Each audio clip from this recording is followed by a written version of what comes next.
Local Justice, presented by Elrod Pope Law Firm, serving our community since 1980. Here's your host, attorney Ben Leader. Welcome to Local Justice. I'm attorney Ben Leader with the Elrod Pope Law Firm, and today we're talking about substance abuse, recovery, and the impact both have on individuals, families, and our community as a whole. Joining me is Dr. Kari McGuire with Keystone Substance Abuse Services. Dr. McGuire, thank you so much for your time and for being with us on the show. Thank you for having me. I'm very excited to be here. It's a pleasure to have you. We got a lot to talk about today, and super excited to have you on. But for starters, let's dive into a little bit about your background. Tell us kind of who you are, where you're from, and what led you to Keystone. Absolutely. Well, I grew up in Greenville, South Carolina, and then in the 90s, not to date myself too bad, but in the 90s I came to Rock Hill to attend Winthrop University. I got my bachelor's degree in psychology with a minor in social welfare from Winthrop. During that time, I actually worked at Keystone back in that time, just part-time job. I did an internship one summer and really enjoyed the work. But then I veered off, and I ended up not staying in that field after graduation. I ended up working in higher ed. I worked in higher ed for about 20 years. And during that time, it was local. It was here in this community. I remained in contact with Keystone through those years. I completed my master's degree in counseling and development, and I was doing a lot with like counseling and disability services and student conduct and that sort of thing, which meant that occasionally with the student conduct side of things in particular, it connected back to Keystone with getting support for students who needed assistance along their journey academically. And so in 2022, I joined the board of directors at Keystone. I was invited and thought that's a great way to give back to the community and continue to be connected with the mission of Keystone in a different way. And then later that year, the executive director announced their intention to transition to a different role elsewhere. And long story short, I applied for the job, I got the job, and here I am. So in July of 23, I became the executive director for Keystone. And it's been a fantastic journey. It's been wonderful to lead. When I was working in higher ed, I got my doctorate in educational leadership with a concentration in higher ed. But at its core, it's a leadership degree. So to be able to really use those skills and use it in a space that it has such a deep impact on the community and on the individuals that we're serving has been really, really rewarding. Well, I'm sure, in school it was never, part of your plan to be in this position that you're in now. But when you look at your life and your career, it kind of checks every box to prepare you for it. It sure does. And sometimes it's so interesting. I often say hindsight is such a beautiful thing, because while we can't always see the path while we're on the journey, we can look back at the journey that's already occurred and go, that's exactly where I was supposed to be. So. And you must have had a special place in your heart for it, just to be able to minor in that in college. Absolutely. Clearly it was something that And interestingly, when I was in high school, I did a lot of alcohol and drug prevention stuff, like even on the state level. Where I was like a youth counselor for a summer camp that brought kids in and taught about all these different wellness topics, including substance use and misuse. And now I'm leading with our prevention director, the prevention efforts we're doing for our high school population and younger here. So it's kind of been a full circle moment in that way too, because I got my start in alcohol and drug prevention and didn't know to call it that at the time, but when I look back, that's exactly what I was doing. So it's pretty cool to see that as well. Wow, and the organization has a lot of history too. I don't know that a lot of people know how long Keystone has kind of been a foundational cornerstone of our community. Was it the late 60s? Is that? 1969 was when we were founded as the York County Council on Alcohol and Drug. And that is still our name, but we're a DBA doing business as Keystone. So yeah, we've been around a while doing all kinds of things and continue to grow over the years to continue to meet the changing needs of the community. Absolutely, and just being able and willing to adapt, decade to decade with the new challenges, new drugs that are out there, and it requires a lot of pivoting over the years. For sure. And so kind of from a bird's eye view, I know you'll have a lot under your umbrella. You offer a lot of services. Kind of tell the viewers a little bit about, what all Keystone does in a nutshell. Yeah. So if you think about it sort of on a continuum of care, I think that's the best way to think about it. Prevention, intervention, treatment, and recovery services. So the prevention end of that would be out in the community doing outreach, educating people and building awareness of the risks of substance use and misuse. In the schools, teaching from middle school up. we don't want to educate kids about what the substances are, but we kind of have to do that in order to help them understand you can't just eat a gummy bear and think it's just a gummy bear anymore. You have to know the source of that gummy bear and trust that source and things like that. So we're doing all of that on the prevention side, but then occasionally we have kids who get in trouble in the schools for things like vaping or coming to school under the influence of something or having something on their person when they go to school. And those schools really, really are committed to the success of the students and the health of those students and their families. And so we have a direct referral process where at the intervention level, they can be referred to our clinical team and receive an assessment and really just have a really important conversation about what do you need? Was this a one-time misgiving? You made a poor choice this one day, or is this now a pattern for you and it's becoming a problematic pattern? And so at that point, we move into the treatment realm, and we have inpatient and outpatient treatment for everybody from age 12 and up, so adolescent through adulthood is who we serve. And our outpatient would be everything from ADSAP, which is relicensing when someone has gotten a DUI. In our community, in order to become relicensed, they do have to go through the ADSAP classes somewhere in the state, and we happen to be the agency in York County who offers that, but every county has that accessible within their county. Mm-hmm. And then that's kind of like the lowest level of service that we offer is sort of that education. But sometimes we have people who the driving under the influence or driving while impaired offense is a signal of a bigger problem. It just happens to be the first thing that maybe has signaled that to them or their family. And so when they go through their assessment with us, it's determined that they need more of a treatment realm of service. And so we offer outpatient that meets a couple days a week. We offer intensive outpatient that meets 4 days a week, and really trying to meet the levels of care that people need, because not everyone's the same. Their treatment program is not going to be the same. And so we also offer gender-specific programs. So we have a women's treatment program, a men's treatment program. Of course, our adolescents are separate from the adult population. So we really are trying to serve everyone.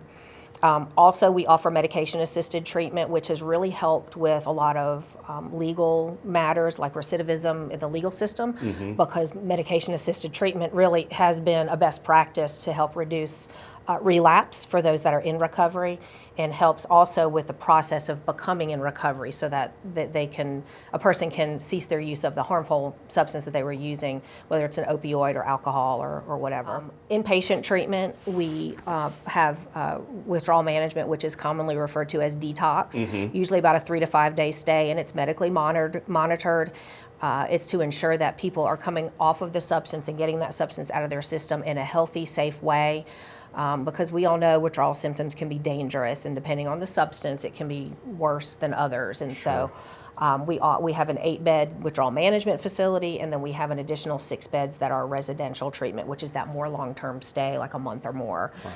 And so we do try to offer a good spectrum of services across that continuum of care. We also do what we call recovery management. So someone who has finished their full treatment episode with us, who is now just trying to maintain their recovery, might meet 1 or 2 days a week. We also have an alumni program, so individuals who've come through our services and are living in recovery can give back not just to Keystone, but to the community, and they have that mutual support of others who have also gone down that same path. Wow.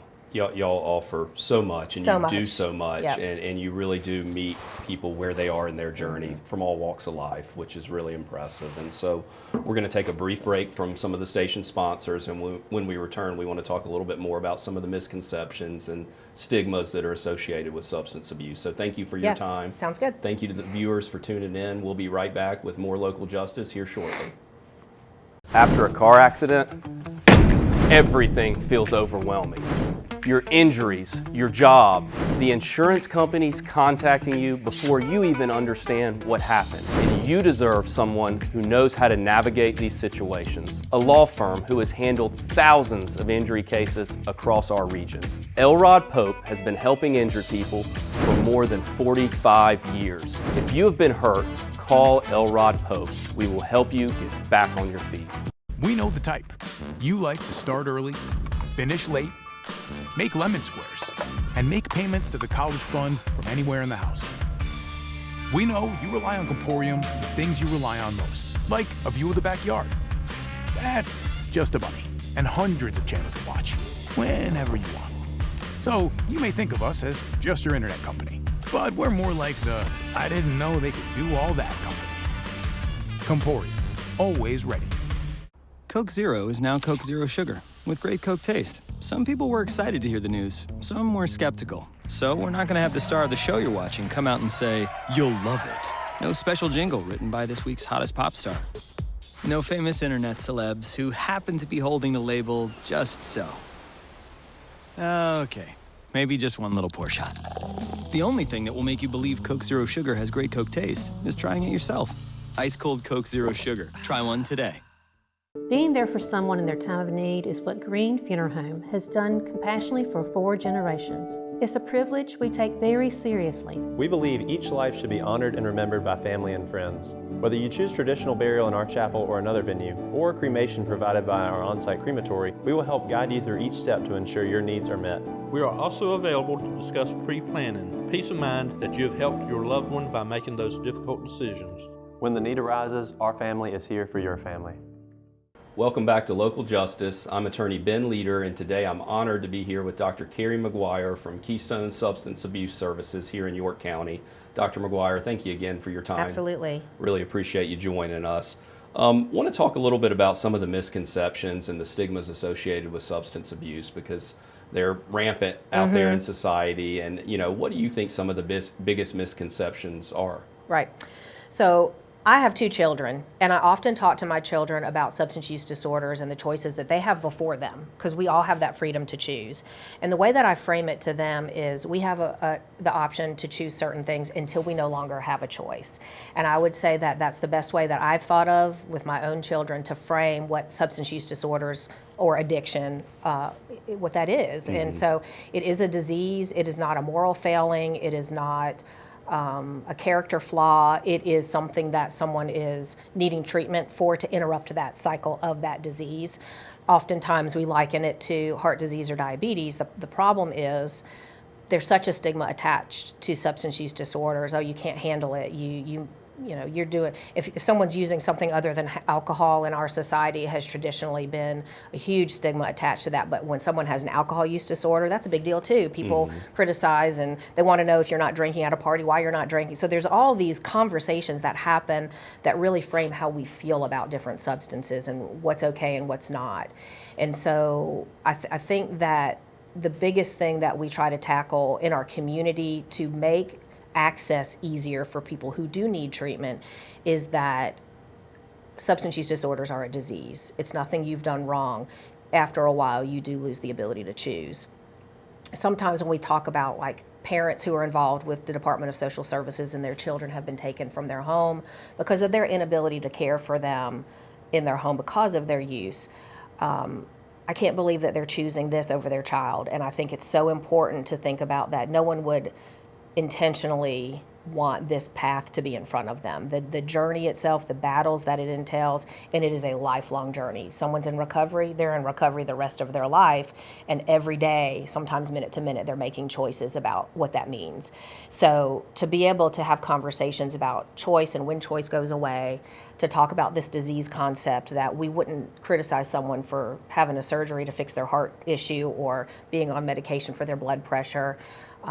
We also need to kind of continue to shift our thinking about substance use disorders as well, because it serves as a barrier. People are ashamed to go get the help that they need because they know that stigma. That's right. And you know, one other thing that sticks out to me is a big misconception is that illness does not discriminate to certain walks of life or certain socioeconomic statuses or demographics, that it really does affect everyone. And that's right. From the legal industry, I mean, we see statistics that are just shocking and jaw-dropping about how many lawyers, you know, face alcohol abuse and substance abuse, and how much higher of a percentage it is than normal society. And so, you know, I think a lot of times people in their minds think of a certain, you know, type of person as being somebody that may suffer from substance abuse, but that's not the case at all. That's exactly right. And because of those misconceptions, those issues remain hidden. And that's someone who needs the same amount of help as someone who meets that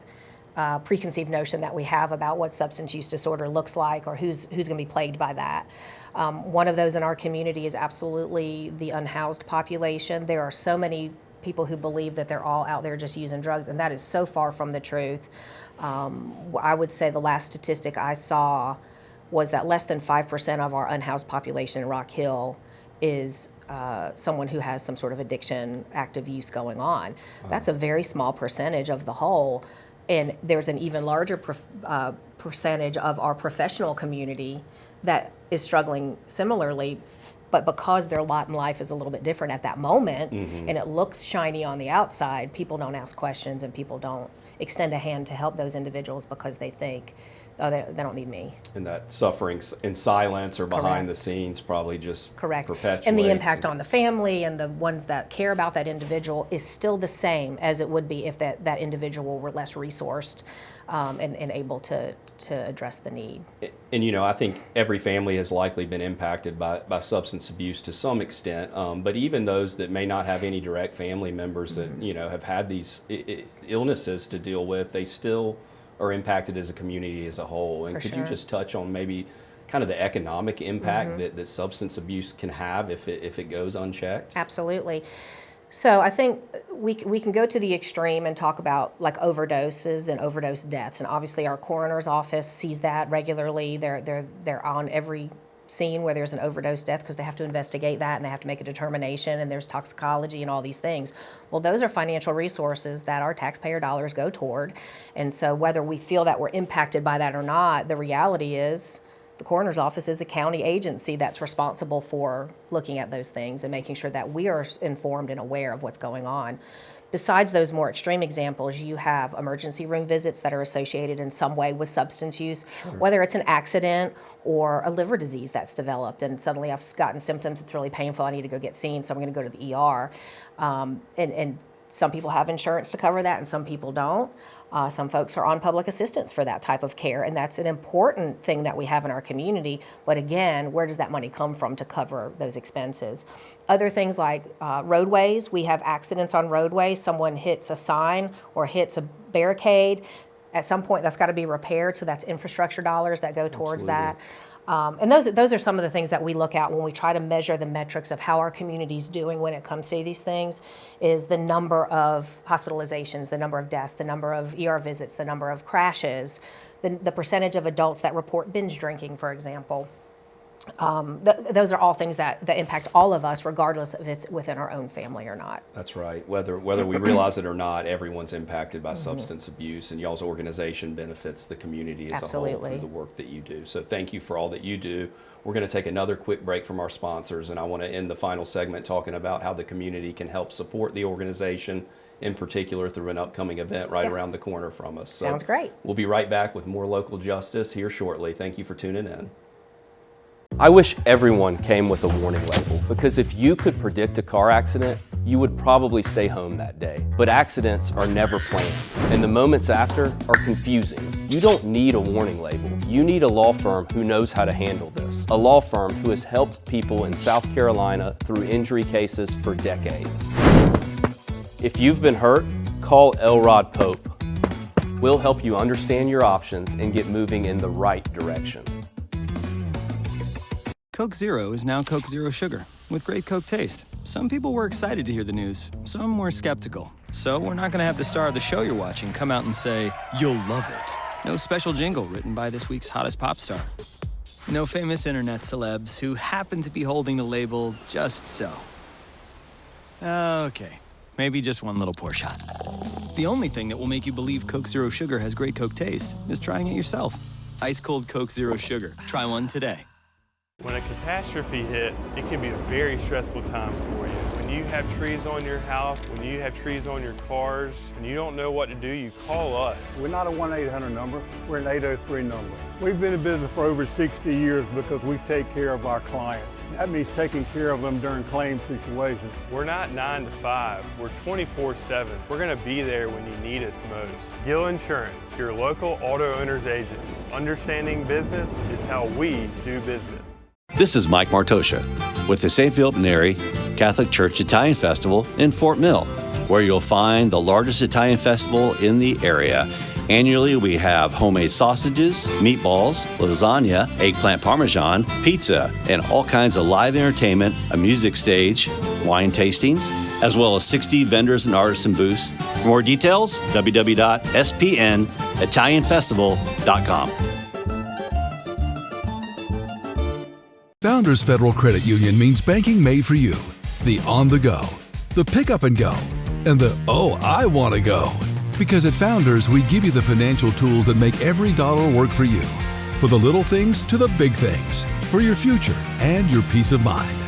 We'll always stay grounded in our roots, but reaching beyond what you'd expect is where we'll always go. Find out what our members already know and enjoy a new way to bank. Relax, you're with Founders. Welcome back to Local Justice. I'm attorney Ben Leader with the Elrod Pope Law Firm, and today I'm honored to be joined by Dr. Kari McGuire with Keystone Substance Abuse Services here in York County.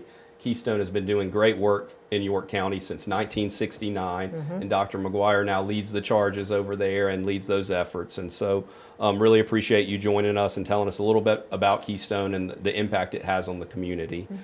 I know we've got an important event coming up, yes. I think in 2 weeks on May 16th, and it's the 7th annual Detective Mike Doty Memorial Run. Can you tell us a little bit about this event and the partnership Keystone has? Absolutely. So we started the Detective Mike Doty Memorial Run 7 years ago.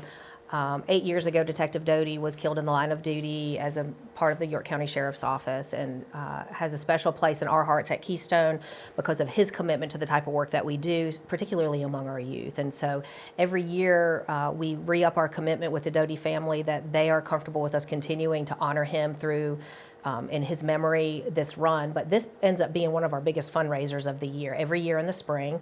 This year, like you said, May 16th, and it's out at Winthrop Lake. And it is a 5K, 10K, and fun run, as well as a vendor fair. So people can come out to run the race, or walk the race, or skip the race, or whatever seems right for them.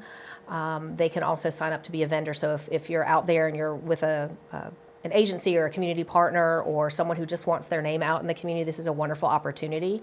We've got a couple of newer businesses who've signed on this year, so I'm excited about that, to make those new relationships and connections with some new companies in our community. But the funds from that race will go back to Keystone to provide the life-saving services that we provide to the community. And I think it's perfectly fitting that it is in Mike Doty's name that we do that, because he was so committed to that type of work. Absolutely, and we've had Sergeant Doty, his twin brother, on the show, who's talked a lot about Mike and his efforts on helping the youth, who were struggling with substance abuse and addiction issues. And he brought up grace being a central part of what he believes justice to mean to him, and I think that's the perfect example of how Mike operated. Absolutely. That despite his role in narcotics, investigations, and a detective, he still wanted to see the good in people and wanted to see second chances. And now, that legacy lives on through this race. Absolutely. And benefits many people through y'all's organization. And I think that really does go back to what we talked about just a little bit ago about substance use disorders or substance misuse. It's not a character flaw. It is not a moral failing. And so when we think about grace in that way, we can say, yes, everyone is here on purpose for a purpose. And when a substance use disorder comes into play, it's interrupting that purpose. How can we get people back to their purpose? And I think if we can continue to remember everyone is in that same boat, we all have our shortcomings, or we all have our weaknesses, or our, the hard spots in our lives. It just looks different for different people. So that judgment was definitely something that didn't come as a package with Detective Doty. He was open and receptive to who was in front of him and wanted to be the help that they needed in that moment. And I think it's really, like I said, fitting that we would continue to raise money in his memory to help folks who are coming to Keystone. Absolutely. And so if you've got an opportunity to participate in that run or come out and enjoy the festivities, by all means do so. If your business is able to contribute, that would be welcomed. And even if you can't make it to the run, this is a cause that you can donate to anytime. Yeah. Well, you can donate to Keystone anytime you want to. If you go to our website, keystoneyork.org, there's a donate button there that you can access that donation. But for the run, I think this is kind of entertaining to say you can sleep in for the cause. So if you don't want to get up on a Saturday Saturday morning and go out to Winthrop Lake and run or walk or skip or whatever, you can sleep in for the cause and be cozy in your bed while everyone else is out doing that, but know that you contributed in some kind way towards the work that we're doing. The last day to register is Monday, May 11th, but we do take on-site registrations the morning of the run. That's great. Well, what better way to honor Detective Doty and his legacy than, seeing this organization continue to thrive and continue to be able to help more and more people in York County. For sure. Just on kind of a final note, for any viewers out there who may have family or friends that are dealing with substance abuse and looking kind of where to start or what they can do to help, what is your recommendation for somebody with a loved one, a son, a daughter that they may be concerned about? Yep. I think it's so hard as a family member to know how to start that conversation. So I'm very grateful for this question. There is no magic answer to that because there's such individual difference in what that individual person is going to need. But in terms of the resource, maybe it's a phone call. Maybe it's, hey, let me sit with you while you make a phone call to Keystone. Maybe it's, hey, let's go together. Or, hey, maybe you don't want someone to go and see you in that situation. Go by yourself and just let me know how it goes. But helping them maneuver that decision to seek help, a couple of ways you can do that. We do provide walk-in assessments Monday through Friday. We do some scheduling of assessments, but typically we're doing walk-ins because when you show up at our door, we want to help you right then. We don't want to say, okay, come back next week. We can also do a phone screening through our inpatient unit, and that number is 803-324-0404 is just inpatient. So if it's someone whose substance use is at a place where they might need that withdrawal management assistance, that's where that starts. But anyone can call our main number, which is 803-324-1800, and talk to someone and get some guidance about their specific situation. And just know that they're not alone. We are there to help. We have seen it all. And truly, I mean, people can surprise you sometimes, but there's nothing that someone's going to say to us at Keystone that we're going to go and clutch our pearls. I really think that to have folks understand we're there as a support because we care enough to make sure that you get the help that you need. That's great. And just being willing to have that conversation, to know that there's no judgment being cast, there's no shame involved, that what y'all are doing is removing that stigma and making this accessible to everyone. Right. So thank you for all that you do and for all that the organization does. We appreciate you being here and sharing some insights with our viewers, and we hope that some of our viewers can help support this great event coming up around the corner. Same here. Thank you so much. Absolutely. It was our pleasure. And thank you to all the viewers for tuning in to another episode of Local Justice, and thank you particularly to Dr. McGuire for joining us today. We'll see you next time and hope everyone stays safe out there. So when a client first comes into our office, they're dealing with very painful injuries. They're trying to provide for their families at the same time. You can just see the sense of anxiety, the grief, the worry on their face as soon as they walk in the door. One of the first things we do is we try to alleviate that concern and take that weight off their shoulder and put it on our plate. We see people immediately leave here from the first consultation. I can already see a sense of relief because they know that they've got a team helping them now and it's no longer just their problem. Brown's Roofing began in 1989 with just a truck, a trailer, and a mission to do things the right way.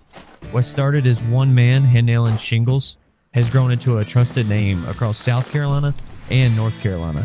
At Brown's Roofing, we believe in honest work, fair pricing, and a quality that lasts. If we wouldn't allow it on our mother's home, we won't allow it on yours. With Brown's Roofing, you're not just getting a roof, you're getting our word. We know the type. You like to start early, finish late, make lemon squares, and make payments to the college fund from anywhere in the house. We know you rely on Comporium for the things you rely on most, like a view of the backyard. That's just a bunny, and hundreds of channels to watch, whenever you want. So you may think of us as just your internet company, but we're more like the I didn't know they could do all that company. Comporium, always ready. Founders Federal Credit Union means banking made for you. The on the go, the pick up and go, and the oh, I want to go. Because at Founders, we give you the financial tools that make every dollar work for you. For the little things to the big things. For your future and your peace of mind. We'll always stay grounded in our roots, but reaching beyond what you'd expect is where we'll always go. Find out what our members already know and enjoy a new way to bank. Relax, you're with Founders. Nesting season is here again, and overworked bird moms can always use a hand. There's plenty to do, from building a nest and laying eggs to raising their young ones. You can help the whole family by providing bird foods rich in calcium, protein, and fat, such as our Super Suets, Bark Butter Bits, or Nesting Super Blend. And provide a safe place to nest with one of our ready-to-use Eco-Tough nesting boxes. Shop Wild Birds Unlimited for everything you'll need to invite nesting birds to raise a family in your backyard.